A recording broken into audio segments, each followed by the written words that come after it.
বন্ধুরা একটু গরম মশলা এর মধ্যে দিয়ে দিচ্ছি।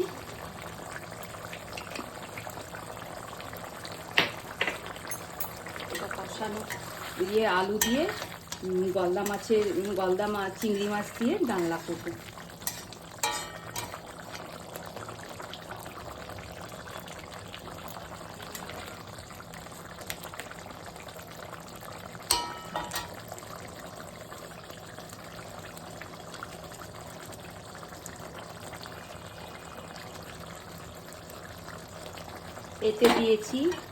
এতে সবই দিয়েছি। আজকে রসুনও বাটা দিয়েছি, ধনে জিরে লঙ্কা কাঁচা হলুদ বাটা আর পেঁয়াজ রসুন